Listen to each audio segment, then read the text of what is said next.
a Mirador Universitario, la barra de televisión educativa de la Coordinación de Universidad Abierta y Educación a Distancia de la Universidad Nacional Autónoma de México. Hoy seguimos con nuestra serie de programas de la Facultad de Ciencias, El Fuego de Prometeo, conversaciones sobre ciencia. Hoy tenemos una interesante conversación donde vamos a platicar de algunos aspectos que ustedes seguramente ya están en contacto con ellos, que es el Internet y las publicaciones que también están asociadas, muchas de ellas, a Internet, y el impacto que esto tiene en el trabajo científico.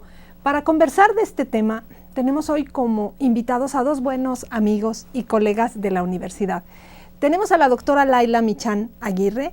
Ella es bióloga, hizo sus estudios de doctorado en ciencias biológicas y se ha dedicado a un campo muy nuevo, digamos, de trabajo, que es este campo que ya nos explicará, que se llama cienciometría, y coordina un laboratorio que hace la medición de todos estos datos, publicaciones, una serie de cosas que tienen un impacto importante en la ciencia y cómo la evaluación toma estos datos para ver qué tanto está circulando en el mundo el nuevo conocimiento. Muchas gracias, Laila, por acompañarnos. Para ti es un placer estar aquí. Y está con nosotros un destacado divulgador de la ciencia, el maestro Martín Bonfil Olivera. Él es químico de origen, se dedica a la divulgación de la ciencia escrita, básicamente. Quizá algunos de ustedes lo conocen, él es famoso publicando blogs, trabajos tipo periodístico, aparecido en televisión, tiene un premio de la Universidad Nacional por hacer todo este trabajo y colabora y trabaja en la Dirección General de Divulgación de la Ciencia, también de nuestra Casa de Estudios. Muchas gracias, Martín. Eres muy amable, Pati, siempre es un gusto. Bueno, pues para empezar a conversar sobre estos temas del Internet, las publicaciones y la ciencia, nos vamos a ir a una breve cápsula después de la cual los esperamos para seguir con nosotros en estas conversaciones sobre ciencia.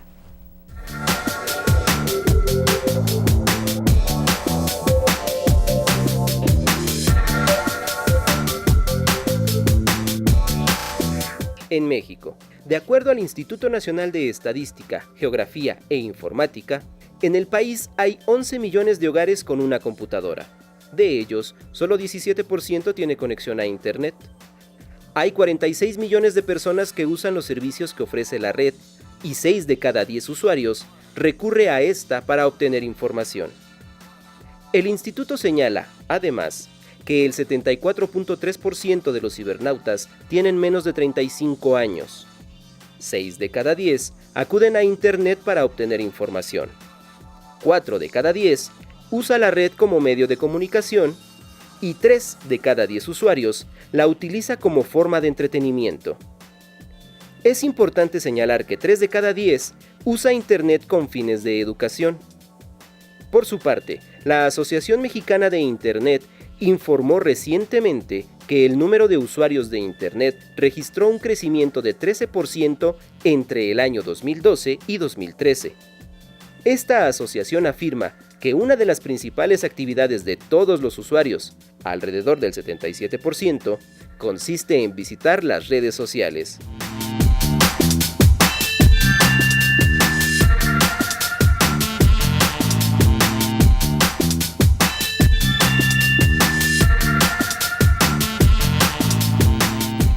Ya vimos que vamos a estar platicando de Internet, de ciencia, de publicaciones. Recuerden que nos interesa mucho conocer sus puntos de vista, saber cuáles son sus dudas. Con gusto podemos comentar los aspectos que ustedes nos señalen. Para ello van a estar apareciendo en los cintillos, en la base de la pantalla, los datos de contacto, pero les comento que el correo de voz es el 5622-8718 y el 5622-8742, así que pueden comunicarse con nosotros por la vía que ustedes quieran y con gusto vamos a estar a sus órdenes. Entonces vamos a iniciar esta conversación sobre el Internet, que es una cosa que estamos oyendo todo el tiempo en los medios de comunicación. Ya vimos en la cápsula que hay una buena cantidad de personas en este país que ya tienen computadoras, muchos de los cuales están conectados a Internet. Los estudiantes saben bien que una de sus formas de trabajo para las tareas, para el estudio, está haciendo a través de estas nuevas tecnologías y esto ha venido a cambiar el mundo en que nos movemos. Entonces, quisiera comenzar, Laila, con que tú nos comentas cómo es tu impresión, cómo ha venido a cambiar Internet la vida de todos nosotros a todos los niveles. Claro. Bueno, sin duda alguna, el impacto que ha tenido el Internet en nuestras vidas ha sido realmente importante. Ha cambiado todo. Ha cambiado la manera en la que consultamos información. Ha cambiado la forma en la que tenemos una visión del mundo. Antes estábamos acostumbrados a poder buscar información local, en nuestro idioma, en determinados formatos como un libro, una revista, un periódico. Ahora tenemos acceso a grandes cantidades de información, a información muy diversa, a información producida en el instante mismo en el que nosotros lo estamos consultando, a tener información abierta. Estas son cosas que de verdad nos han impactado porque eran inimaginables. Era imposible entender hace cerca de 20 años que en algún momento uno iba a poder tener acceso a información en el momento en el que se generara, o acceso a información que se genera en cualquier parte del mundo, en cualquier formato, y el simple hecho de poder tenerla ahora es un privilegio. Eran cosas que eran inimaginables porque la información era cara, porque la información era restringida, porque no existían los medios para distribuirla. El acceso a Internet y los formatos digitales nos han favorecido. ¿Por qué? Porque ahora es fácil poder tener esa información. Todo mundo tenemos acceso a ella y esto nos ha permitido tener mejores elementos para tomar decisiones y el poder conocer diversos puntos de vista y diversas realidades que antes era imposible, ¿no? Antes... Sí, de hecho, perdón que te interrumpa, pero yo estaba pensando ahorita, antes hablábamos, mucho tiempo se habló, quizá lo recuerden, ustedes están muy jóvenes, pero que se decía siempre, es que la información es poder. Repartir la información entre tanta gente en el mundo significa que nos hace un poquito más capaces de tomar decisiones o de cambiar escenarios o de cuestionar nuestra realidad. Claro, yo sin duda alguna creo que este tipo de tecnologías han cambiado profundamente la manera en la que nos entendemos como sociedad y la manera en la que nos comunicamos. En principio, por ejemplo, era imposible saber qué opinaban los demás. Uno solamente podía saber las opiniones o las ideas de tu comunidad cercana, de tu familia, de las personas con las que te interrelacionabas. Ahora, por ejemplo, es posible saber lo que está pensando una persona en China sobre cualquier tema específico o no y poder entender la realidad desde otro punto de vista. Eso es una de las cosas que a mí me gusta más de tener acceso a este tipo de información, que hay opiniones que a mí jamás se me hubieran ocurrido, ¿no? El simple hecho de que haya una entrada de un blog o una publicación en Facebook, y que cualquier persona pueda opinar lo que quiera, sin ningún tipo de restricción, hace que uno a veces vea y diga, híjole, o no se me había ocurrido ese chiste, o no se me había ocurrido esa idea, o qué imaginación para manejar tal evento o tal proceso, y entonces eso hace que entendamos mejor lo que están pensando los demás. Entonces, esta capacidad de comunicación me parece realmente uno de los temas más importantes. La otra es que está ahí la información. Antes uno de los grandes limitantes era que no teníamos acceso a la información, ¿no? A través de la historia hemos vivido cómo no todos tenían acceso a los libros, no todos tenían acceso a los idiomas, no todo el mundo tenía acceso al conocimiento. Ahora todo está ahí. Están videos sobre cursos, están repositorios con información. Los repositorios son lugares en los que uno puede encontrar objetos digitales o artículos para poderlos consultar de forma abierta. Están manuales, está información especializada. Todo está ahí. El problema es saberlo encontrar, cómo procesarlo, cómo decidir si es de calidad o no y cómo utilizarlo para tomar mejores decisiones. Vamos a seguir hablando de eso, Martín. ¿Crees que todo es positivo? ¿Tú piensas que esta libre circulación de información, vamos a ponerlo así, es positiva? ¿Qué tanto acceso tenemos a ella?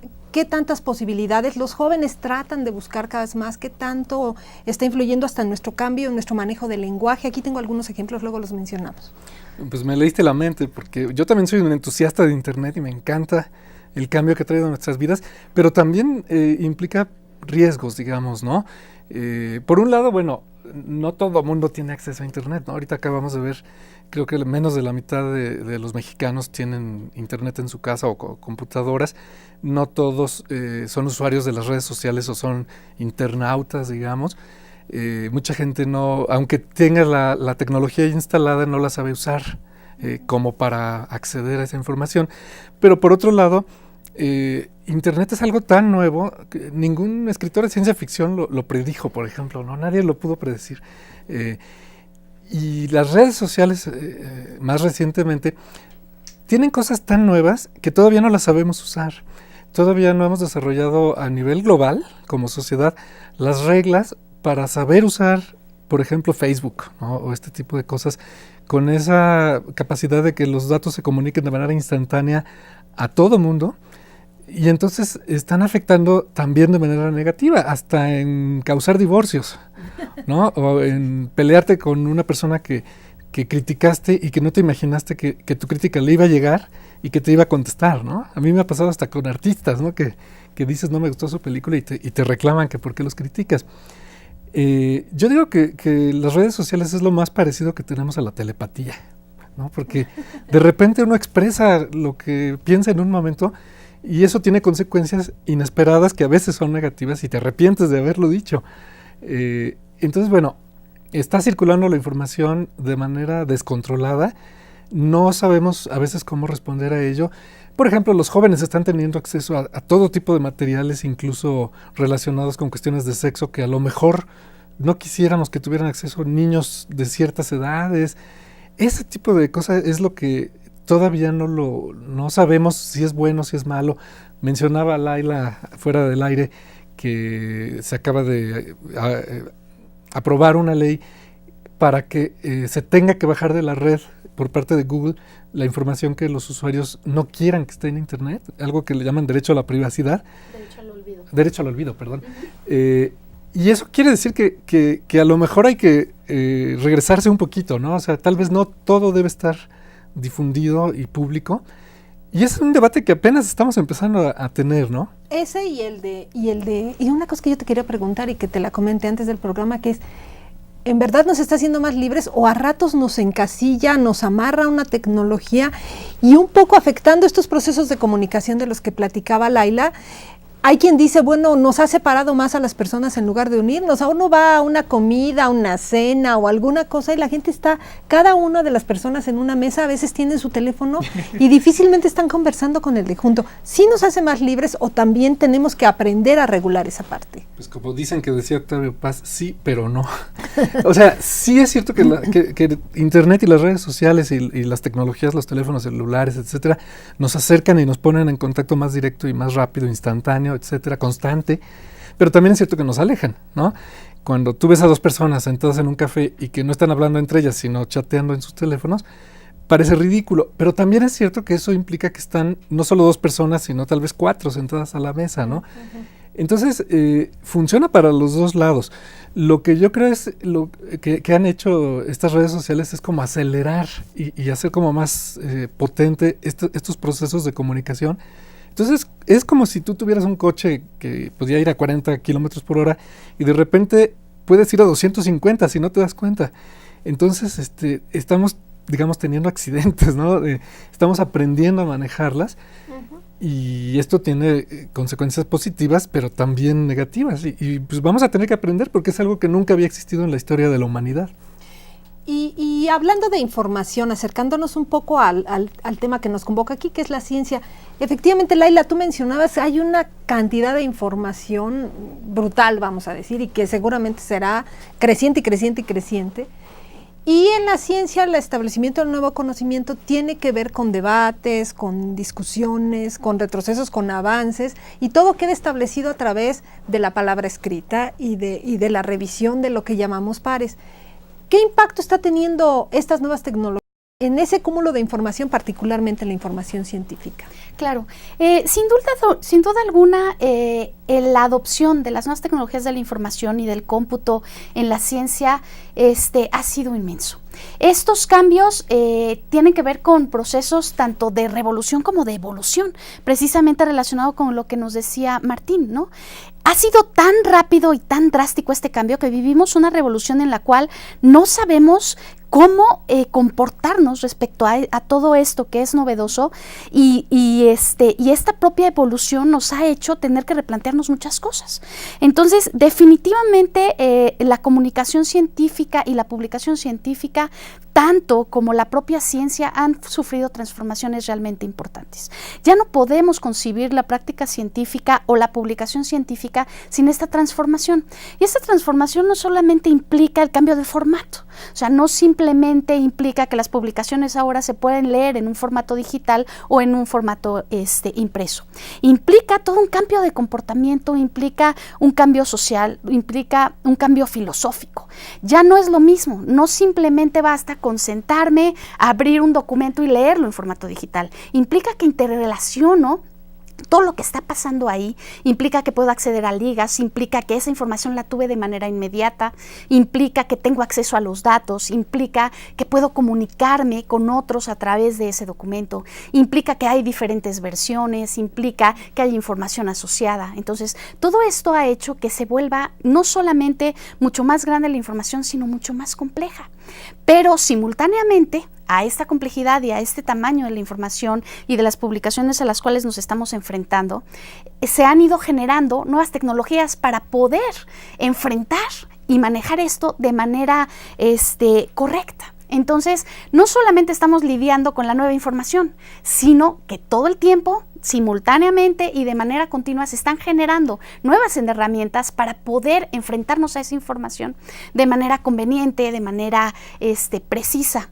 Entonces, es toda una nueva educación, es toda una nueva cultura.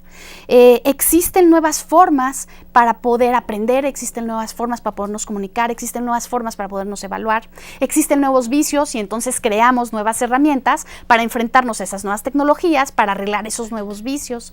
Entonces, es todo un círculo virtuoso, diría yo, de la información con las propias herramientas, con la sociedad, con nosotros como científicos enfrentándonos a eso, ¿no? Entonces, antes no era fácil saber si alguien había plagiado un trabajo para publicarlo.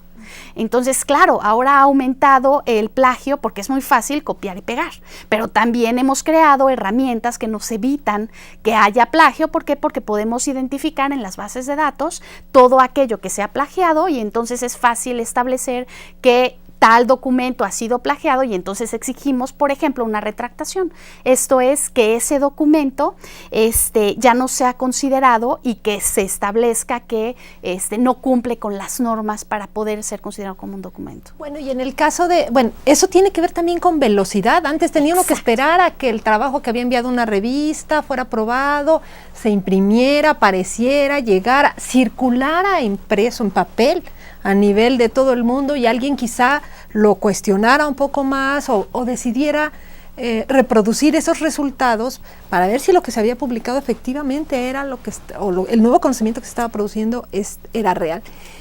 Y también tiene que ver con la velocidad con que las personas pueden acceder a esa información tan reciente y apropiarse de alguna manera de ella.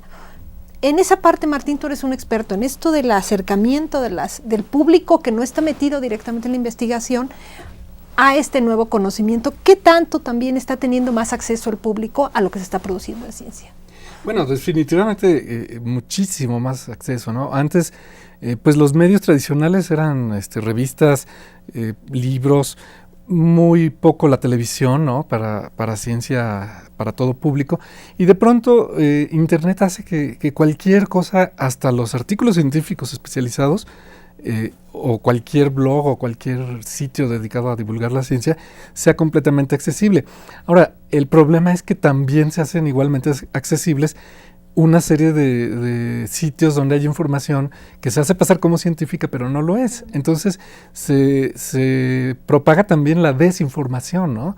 De gente que cree en los ovnis tripulados por extraterrestres, o teorías de la conspiración, de que las vacunas son dañinas, o de que el SIDA no existe, o de que se pueden predecir los temblores, todo este tipo de tonterías. Y el problema es que normalmente el público no tiene las herramientas para distinguir la ciencia legítima que está respaldada por el trabajo de verdaderos investigadores científicos de las cosas que publican estos charlatanes que se dicen a sí mismos científicos. Entonces ahí hay un problema en que ese exceso de información no necesariamente el público está capacitado para manejarlo, y entonces los comunicadores de la ciencia y la comunidad científica tendríamos que ir desarrollando, como dice Laila, herramientas para ayudar al público a distinguir, ¿no? Para no dejar que esa desinformación pseudocientífica se esté propagando impunemente, digamos. No se puede restringir la libertad de expresión, pero sí se debe restringir la libertad de presentar como ciencia algo que no lo es. Y entonces ahí tenemos una tarea, ¿no? Una gran tarea. Que hay que, digamos, educar al público para que sepa dónde sí buscar información confiable y dónde no. Esta educación empieza desde la escuela, porque ahora en las primarias, en las secundarias, en la educación básica, pues los chicos tienen acceso a la computadora, al internet, saben que se van al café de internet o en la casa y les dejan una tarea de investigación, por decir algo. Y a veces abren los portales y copian, como decías hace rato, textualmente algo, y quizás se queden con ideas muy erróneas. Entonces también hay del pago y esas cosas. Seguramente también hay que hacer un gran esfuerzo que tiene que pasar por la reeducación, vamos a decirlo así, de los profesores en las escuelas para saber manejarse también ese nivel y ser muy cuidadosos en la forma en que los muchachos acceden a esta información. ¿Qué impacto tiene entonces en la educación, Laila? También ahí hay fuertes cambios, ¿no? Claro, sin duda alguna uno de los retos que enfrentamos en esta área de la educación y el uso de las tecnologías tiene que ver con el producir nuevas competencias en las personas, en todos aquellos usuarios que están necesitados de utilizar información electrónica. Esto, precisamente como lo hemos estado mencionando, tiene que ver con nuevas habilidades, con nuevas estrategias para enfrentarnos a toda esta información. Eso no significa que esté cambiando la forma en la que conocemos, ¿no? Simplemente estamos utilizando otras estrategias. Antes, si alguien tenía una duda, lo primero que hacía era ir y preguntarle a la persona de al lado o al especialista o tomar un libro. Ahora la principal estrategia que utilizamos cuando tenemos una duda es abrir un buscador y poner la pregunta y googlearlo, ¿no? Nuevos términos que han aparecido. Entonces, la realidad es que lo que estamos haciendo es cambiar el objeto al cual estábamos preguntando ahora por un dispositivo inteligente, un smartphone.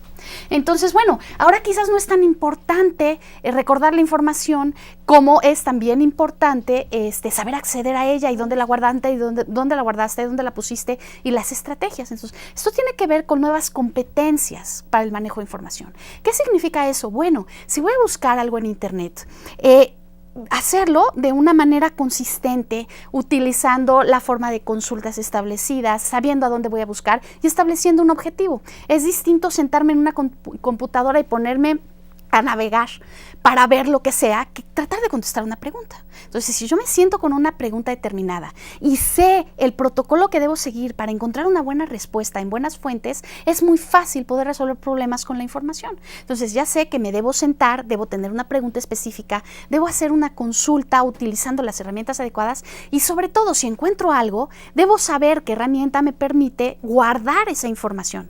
Y además, hay nuevas formas de relacionarse con la información. ¿Por qué? Porque si encontré algo, lo puedo etiquetar, lo puedo comentar, lo puedo compartir. Y esto hace que se genere nueva información de la información que ya existía. De tal manera que los usuarios nos estamos convirtiendo, nos estamos conformando en creadores de información. Y esto es realmente un punto importante. Entonces, existen los protocolos, existen los procesos y existen las herramientas adecuadas para consultar información en internet, para contestar preguntas de manera adecuada y para tener la información pertinente. El problema es que no lo sabemos. Nuestro conocimiento sobre cómo usar todas estas herramientas a cualquier nivel es mayúsculo. Razón por la cual tenemos que dar cursos a los investigadores, a los estudiantes, desde que están los chicos iniciando sus estudios, de cómo enfrentarse a estas nuevas tecnologías. Bueno, tenemos que regresar a preguntas básicas. Exacto. Sabemos leer, sabemos analizar, sabemos discriminar, y ese tipo de competencias hay que desarrollarlas en los niños en la escuela, ¿no? A lo mejor es más importante que estarles repitiendo ideas y conocimientos que pueden encontrar de otra manera, ¿no? Claro, la información está ahí.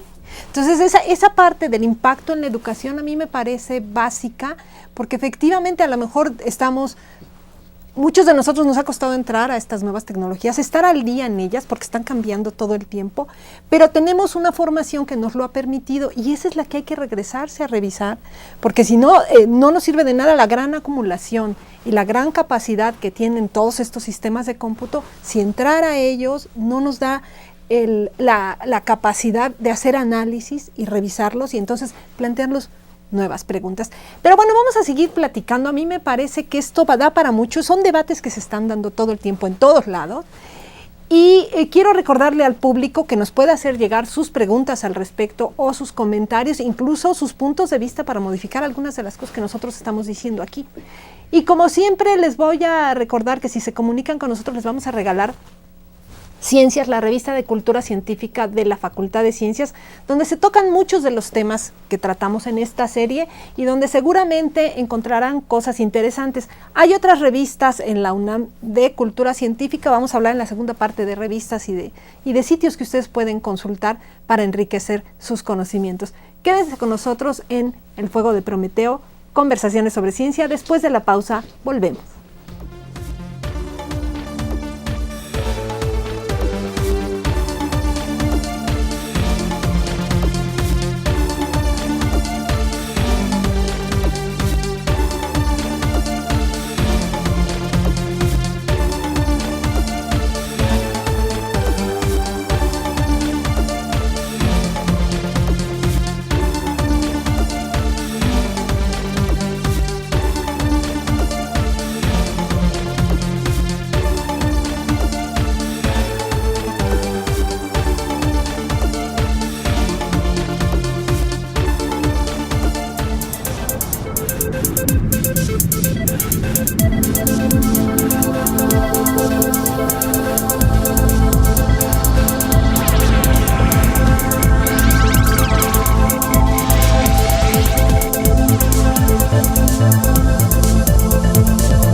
Los murciélagos son los únicos mamíferos voladores del mundo y viven en casi todo el planeta. La imagen que ha hecho famosos a estos animales es la de seres oscuros chupando sangre. Sin embargo, más allá de las pocas especies que se alimentan de esta manera, los murciélagos son muy interesantes porque cumplen con muchas funciones fundamentales en todos los ecosistemas. La Facultad de Ciencias de la UNAM tiene proyectos asociados al estudio de cavernas, cuevas y murciélagos. El doctor Juan Morales Malacara, por ejemplo, estudia a los parásitos que se les asocian. El investigador comenta: son maravillosos estos animales, ¿no? para los ecosistemas. Y, como reitero, también para los habitantes de las cavernas, ya que sostienen una gran diversidad subterránea. Y pues los parásitos, de los que también estaba hablando, que son, nos dan a través de sus parásitos la historia evolutiva de los propios murciélagos, así como mencioné, rutas migratorias, aspectos de especiación y por ellos podemos llegar a inferir también riesgos de conservación de estos pequeños mamíferos. Algunas especies de murciélagos son polinizadoras, es decir, se encargan de repartir el polen de diversas plantas, lo cual facilita su reproducción. Otras comen fruta y con ello dispersan la semilla de las plantas que visitan, lo que permite a muchas plantas existir y llegar a nuevas áreas. Además, otros murciélagos ayudan directamente a los humanos, porque muchas especies son las mejores controladoras de plaga en el mundo, lo cual incluye a las ciudades. Un solo murciélago llega a devorar miles de insectos en una sola noche. Por todas estas características, los murciélagos son animales a los que más que temerles, hay que apreciar y estudiar para comprenderlos mejor.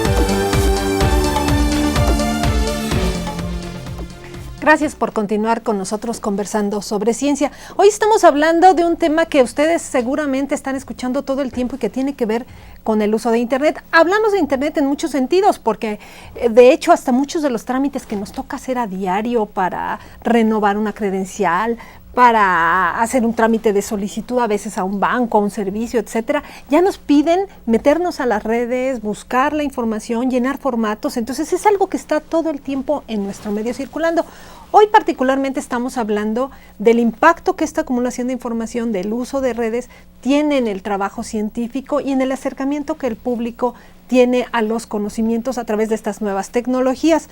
Y seguimos conversando con 2 expertos en cosas de información y divulgación científica, publicaciones. Ellos son muy activos en este campo y estábamos conversando cuando ustedes estaban viendo la cápsula de la facilidad o no de aprender estas nuevas tecnologías, y nos decía la doctora Michan que efectivamente todos tenemos facilidad, es una especie de cambio de actitud la que tenemos que tener todos, y de no tener miedo, diría yo, sin duda, a acceder a esto nuevo. Incluso me gustaría leer algo de lo que ya les hablaba al principio. El Internet ha cambiado algunos de los términos que oímos cotidianamente asociados a estas cosas. Y recientemente, el 28 de mayo, me encontré con un periódico de estos que le regalan a uno en la calle, que tiene un pequeño articulito que se llama El Internet muy bien hablado, y trae términos como usabilidad, o como link, o como blog, o como medios sociales, y cuáles han sido aprobados para uso en el español correcto, cuáles se han mantenido también. Bloguear, ¿no? Bloguear, googlear. O googlear. Entonces, si quieren, después les mando la referencia y con mucho gusto lo compartimos con ustedes. Y hablando de estas nuevas formas y de bloguear y de blogs, tú tienes muchos de estos espacios, Martín, para comunicarte con el público y hacerle llegar revisiones de notas científicas, críticas a esa información mal publicada. ¿Cómo funcionan estos nuevos medios? Bueno, una de las cosas que nos ha dado Internet, ¿no? Primero a través de páginas y sitios web, después surgió la ola de los blogs, ¿no? Que es autopublicarse en un medio gratuito de difusión masiva, pero que además te permite tener comentarios de los lectores, entonces puedes entrar en un diálogo. Y ahora las redes sociales, que es todavía más comunicación de 2 vías. Dar información, esto sí es comunicación. Exacto, ¿no? Algo de lo que nos quejábamos los divulgadores de la ciencia es que difícilmente podríamos hablar realmente de comunicación cuando publicas un libro o sales en la televisión o en el radio, porque la capacidad que tiene el público de responderte y de entrar en un diálogo es muy, muy limitada. Ahora, con estos nuevos medios, verdaderamente se dan esos diálogos.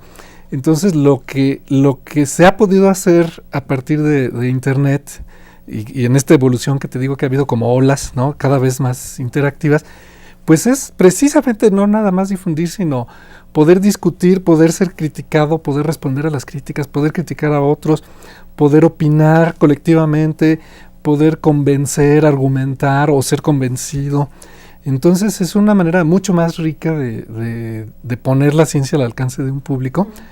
Y como tú dices, también te da la oportunidad pues digamos, tratar de orientar o educar, no me gusta la palabra educar, pero tratar de convencer al público, por ejemplo, de por qué confiar en ciertas fuentes de información científica y por qué desconfiar de otras, ¿no? Bueno, hablando de confiar y desconfiar, vamos a entrar ya al tema de las publicaciones, tanto en papel como los nuevos medios. Entonces vamos a ir a una cápsula que nos va a plantear esta parte de las publicaciones que tienen que ver con ciencia. Vamos a la cápsula y estamos de regreso con ustedes para seguir conversando con nuestros invitados.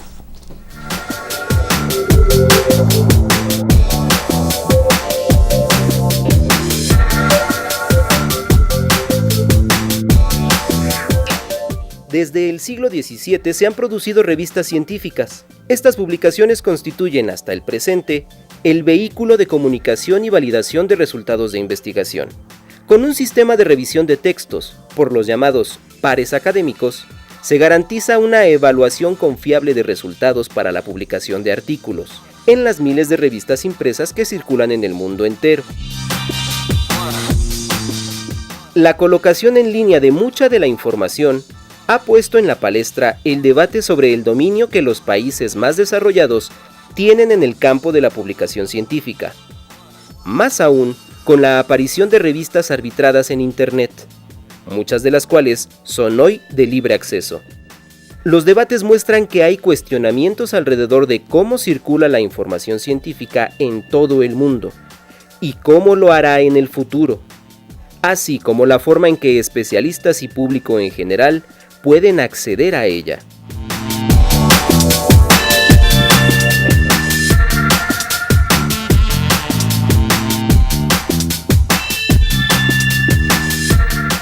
Ya hemos mencionado en otros programas que esto de la validación del conocimiento científico, bueno, hay una discusión ahí al respecto, pero normalmente se ha hecho durante siglos a través de la publicación de resultados en revistas especializadas que tienen un sistema de lo que llamamos arbitraje, es decir, revisión de personas que conocen el mismo campo y que cuestionan, critican, sugieren o rechazan lo que se pretende publicar en esas revistas. Entonces estas revistas juegan un papel básico en la comunicación de la ciencia y del conocimiento a nivel de todo el mundo. ¿Cuántas revistas más o menos, Laila, se calcula que circulan en el mundo, o si nos puedes decir en el país, y cómo andan esos números para que nuestro público se dé una idea de la cantidad de información que hay atrás? Claro, bueno, la cantidad de revistas que se están generando diariamente están en millones. Nada más para toda la región, para América Latina, podemos decir que hay cerca de 3,000, 4,000 revistas. Hay bases de datos de revistas. La base de datos que tiene sistematizadas las revistas de América Latina se llama Latindex, por ejemplo, es de acceso abierto. Cualquiera puede consultar las revistas que registradas en esa base de datos.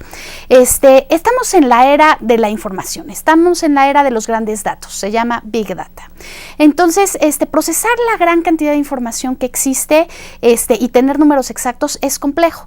Podemos saber la cantidad de información que hay en determinadas bases de datos o que se puede consultar en determinado conjunto de información. Por ejemplo, la cantidad de revistas en acceso abierto que se puede consultar a través de Cuando decimos acceso abierto es que cualquiera puede entrar, hay otras que no, que hay que pagar, o que hay que estar suscrito, etcétera, ¿no? Ajá. Entonces, bueno, el portal que tiene registradas a las revistas de acceso abierto en el mundo se llama DOAG y tiene cerca de 7,000 revistas.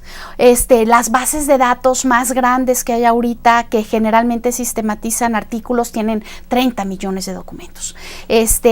Según algunos cálculos, ahorita se estarían publicando acumulados en toda la historia cerca de 50 millones de documentos especializados. Los números son realmente inmensos, ¿no? Bases de datos con información médica, que son las más conocidas como PubMed, tienen cerca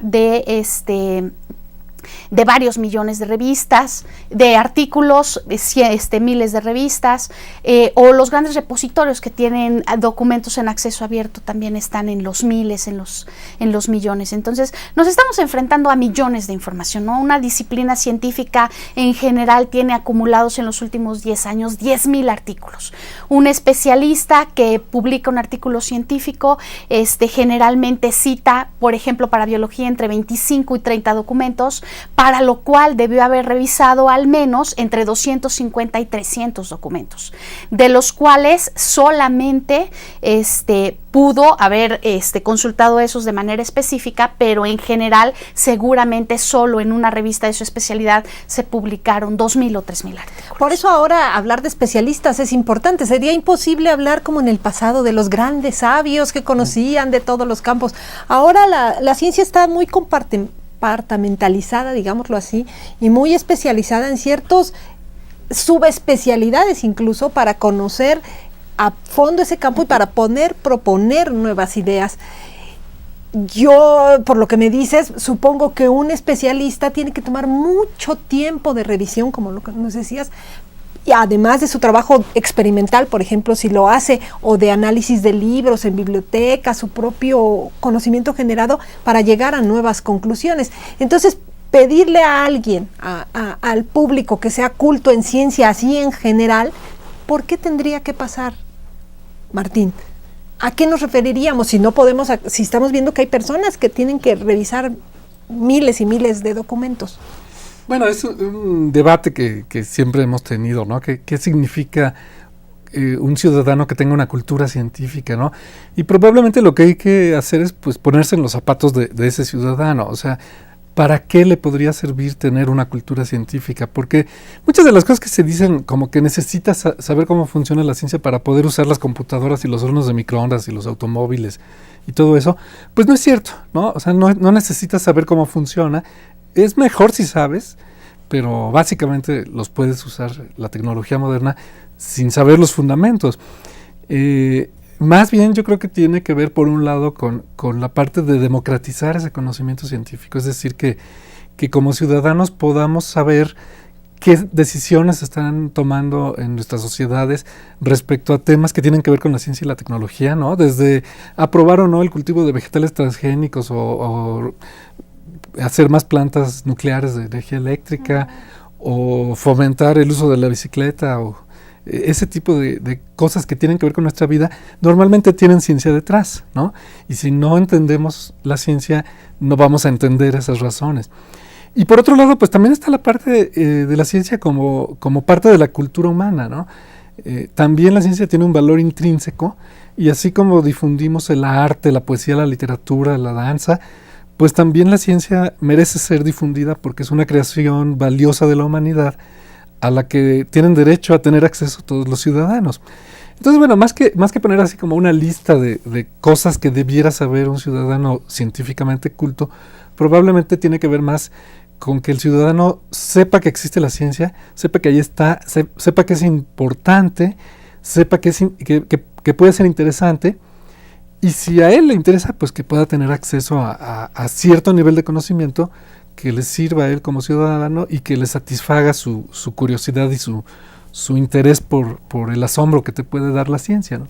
Recientemente, hablando de esto del acceso y regresando a lo del acceso abierto, que podemos explicar qué es esto de acceso abierto a la información, el Congreso mexicano aprobó que mucha de la información, sobre todo la que se produce en las instituciones públicas, que es con recursos que aportan todos los ciudadanos, esté disponible para todos en la medida en que la quieran consultar. Es lo que acababa de hacer también el gobierno estadounidense, ¿no? Ajá. Es una tendencia.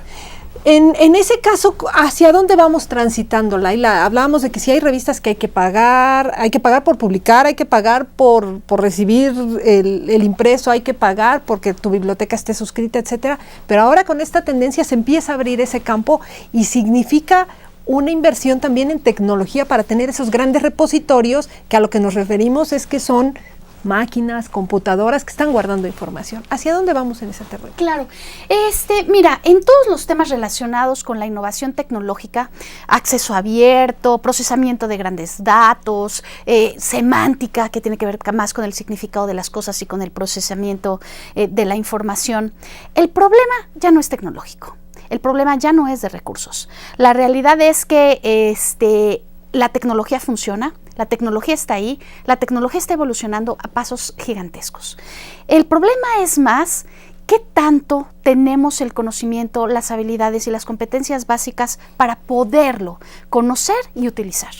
El acceso abierto ahí está, el acceso abierto lleva varios años, tenemos acceso a gran cantidad de información abierta de todos sentidos en el mundo. Hay grandes herramientas para procesarla y para procesarla en tiempo real, para visualizarla de manera bonita, para entender patrones y tendencias, para tomar mejores decisiones. El problema es el desconocimiento que tenemos de que esas herramientas existen y cómo utilizarlas. Entonces, no importa qué tan buenas normas y herramientas de acceso abierto podamos crear si no entrenamos y educamos a la gente en qué significa y cómo pueden utilizarlo y cómo pueden aprovecharlo. Entonces, creo que tanto en su presupuesto como en tecnología no estamos muy bien, pero estamos lo suficientemente bien para que esas cosas puedan aprovecharse. El problema es ni los especialistas, ni los científicos, ni los ciudadanos en general tenemos las herramientas suficientes para aprovechar todas estas ventajas. También hay que educarnos en esa parte. parte. De hecho, creo que la prioridad es educarnos. Tanto a los especialistas, a cualquier especialista enseñarle cuál es el potencial y cuáles son los procesos que debe seguir para poder utilizar correctamente la información. Y creo que al final lo que Martín mencionaba hace rato tiene que ver más con cómo puedo hacerlo mejor, cómo puedo tomar mejores decisiones, cómo puedo hacer mejores procesos, cómo puedo aprovechar todo eso para que en realidad en el acto me funcione la información, porque que esté ahí almacenada no sirve de nada si yo no la puedo utilizar. Que es esta parte que algunas corrientes recientes en divulgación de la ciencia llaman apropiación social de la ciencia, y entonces eso pasa también porque existan figuras muy importantes y a las que a veces hay poco reconocimiento y de las cuales formas parte, que son los comunicadores de ciencia, que son esta especie, bueno, lo voy a poner un poco burdamente, como de intermediarios en todo este cúmulo de información y un público general que tiene que estar entrenado, como dice Laila, pero que también tiene que conocer que hay debates alrededor de la ciencia y que hay cosas interesantes a las cuales acercarse. Por ejemplo, el área de salud es muy importante, y que estos intermediarios o comunicadores juegan un papel esencial. Claro, bueno, tradicionalmente el papel de los divulgadores científicos o comunicadores de la ciencia había sido, digamos, traducir la ciencia del lenguaje especializado, darle un contexto, hacerla entendible para el gran público. Pero ahora otro papel que estamos jugando y que es muy importante es, bueno, también el de orientar, ¿no? Pero ahorita un papel muy importante es ayudar al público a navegar en esa avalancha de información, ¿no? Que te puedes ahogar en el exceso de información. Entonces ahora se habla mucho de lo que se llama la curaduría de información.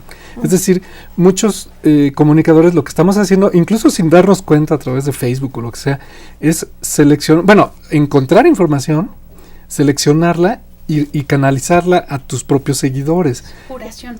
Estás curando, ¿no? En ese sentido. Y eso ayuda a que tu público ya no tenga que estar buscando toda la información, sino que si sigues a las personas correctas, te llega información seleccionada que te va a interesar y que tiene cierta calidad. Entonces sí está cambiando o se está ampliando la gama de posibilidades para la labor del comunicador de la ciencia. Ya no nada más crear mensajes, sino también, digamos, ayudar a que el tráfico de toda esa información se haga un poquito más ordenado y un poquito más sencillo para el público, ¿no? Y parte de ese trabajo está reflejado en algunas publicaciones, particularmente muchas universidades en México tienen sus propios medios de comunicación de la ciencia o de divulgación científica, y la UNAM tiene 2 revistas muy importantes. Bueno, una es la revista Ciencias, por supuesto, y la otra es Como Ves, donde tú colaboras, y que juegue ese papel también, sobre todo interesar a los públicos jóvenes que están muy ávidos de saber cosas. El CONACYT recientemente anunció, Laila, la creación de un gran repositorio nacional. ¿De qué se trata un proyecto de este tamaño? Bueno, la idea es que cuando se establece un mandato de acceso abierto, debe ir acompañado de la tecnología necesaria para que ese acceso abierto pueda ser consistente y pertinente. El acceso abierto a la información que se establece en la nueva Ley de Ciencia y Tecnología tiene que ver con la producción académica en ciencia y tecnología que se hace en el país y que cualquier persona, cualquier ciudadano pueda tener acceso a ella. Para esto es necesario que exista una colección en la que se depositen todos estos objetos resultado de la investigación, principalmente los artículos, los libros y los capítulos científicos. Para ello es necesario que se cree la infraestructura necesaria. Esto es un repositorio, una colección en la que los propios investigadores depositarían sus publicaciones para que cualquiera tuviera acceso a ellas. Entonces, no dudo que ya en algún momento tengamos informes respecto a cómo van a ser estos repositorios, o si va a ser un solo repositorio, cuáles van a ser las políticas del repositorio, cuál va a ser el software. En el mundo existen ya muchos repositorios nacionales, se pueden consultar por medio de internet. En México todavía no está. Tú tienes uno.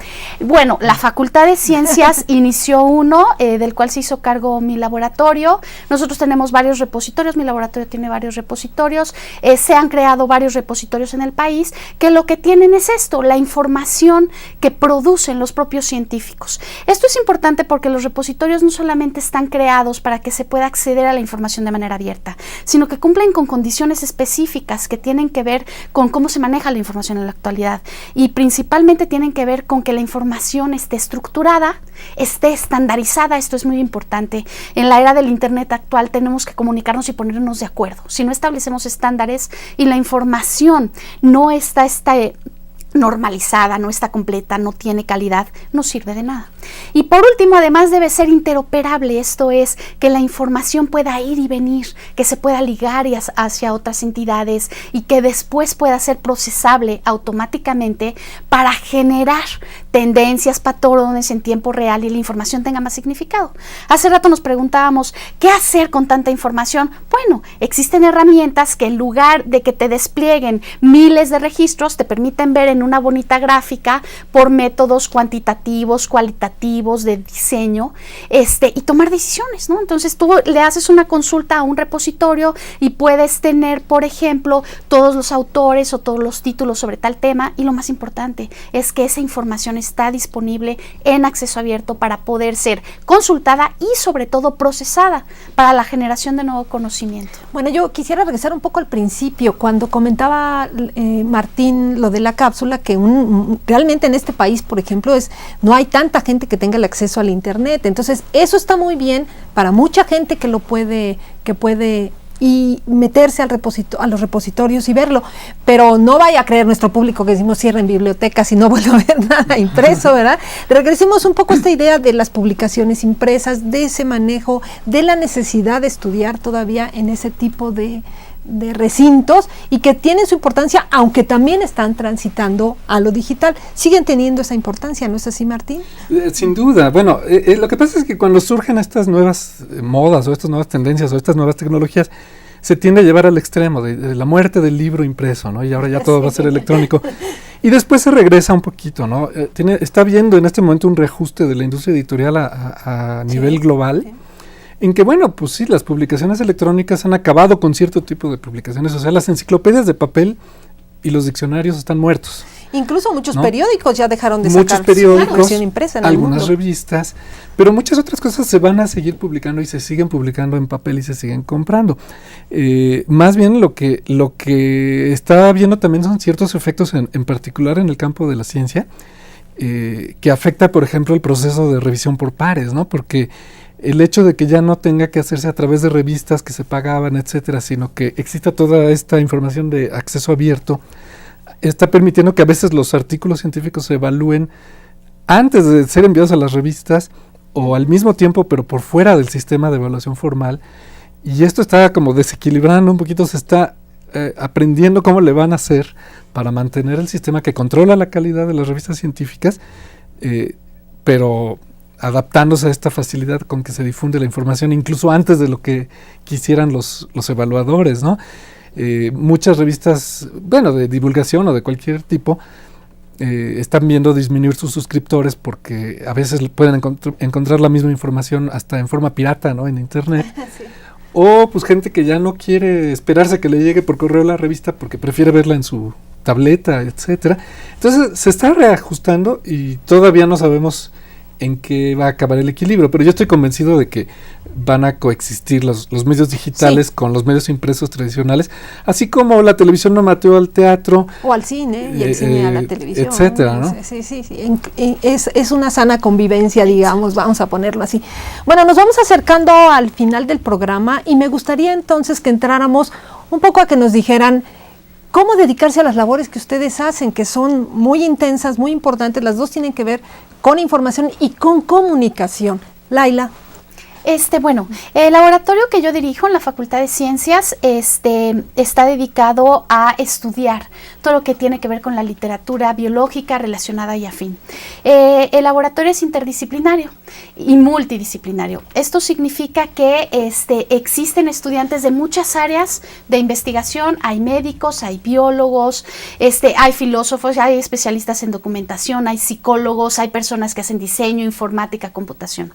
¿Por qué? Porque esa es precisamente una de las características de la ciencia actual, la interdisciplinariedad, ¿no? Hablamos de la especialidad y de la colaboración. Entonces, bueno, para hacer este tipo de cosas no importa en realidad la disciplina que se elija, puede ser especializada en el cómputo desde ciencias de la computación a la informática, puede ser desde la propia biología o las ciencias, la medicina, las ciencias de la salud, la biomedicina, estudios sobre biodiversidad, o incluso puede ser desde el propio arte. El entrenamiento que tenemos y lo que nos interesa es cómo conjuntar todo lo que tiene que ver con la publicación científica desde el punto de vista de la informática, desde la propia información y desde la ciencia. Muy bien. ¿Y en el caso de los comunicadores de ciencia, Martín? Bueno, la persona que quiera acercarse a la comunicación de la ciencia probablemente tiene que ser alguien que ya le guste la ciencia, que ya es lector, que ya es fan de la ciencia por el medio que uno quiera. Y bueno, uno puede aprender improvisando, ¿no? Viendo cómo lo hacen otros, experimentando, imitando, pero también ahora hay cursos, hay un diplomado que tenemos en la UNAM, en la Dirección General de Divulgación de la Ciencia, hay incluso posgrados, hay ciclos de conferencias o talleres en diversos sitios del país. Y también en internet puede uno encontrar lugares, blogs, etcétera, cursos online donde puede uno aprender a divulgar la ciencia. Estudiantes de origen de ciencias o estudiantes del área de comunicación. Claro, en muchos porque casos, son áreas complementarias, o incluso gente que venga de otras formaciones, ¿no? De un abogado que quiera acercarse a la ciencia y aprender a compartirla. Simplemente el derecho ambiental, todas estos, ¿verdad? Bueno, a mí me ha parecido muy interesante. Creo que este tipo de conversaciones ilustran muy bien el día a día de una sociedad contemporánea que nos plantea muchísimos retos a todos, como ciudadanos, como académicos, como investigadores, y que tenemos que afrontar teniendo cambios de actitudes para acercarnos a estas nuevas tecnologías sin miedo, con ganas de aprender y desarrollar lo que ya hacemos. Quiero agradecerles a ambos el haber estado con nosotros. Muchas gracias a la doctora Laila Michan, muchas gracias al maestro Martín Bonfil. Siempre es un placer platicar con ustedes dos. Gracias, Pati. Y los invitamos al siguiente de la serie, en que estaremos platicando con 3 jóvenes matemáticas de la Facultad de Ciencias, un área que en México es particularmente compleja, pero que ha estado creciendo, sobre todo en la representación femenina. Muchas gracias por haber estado con nosotros en El Fuego de Prometeo, conversaciones sobre ciencia. Hasta la próxima.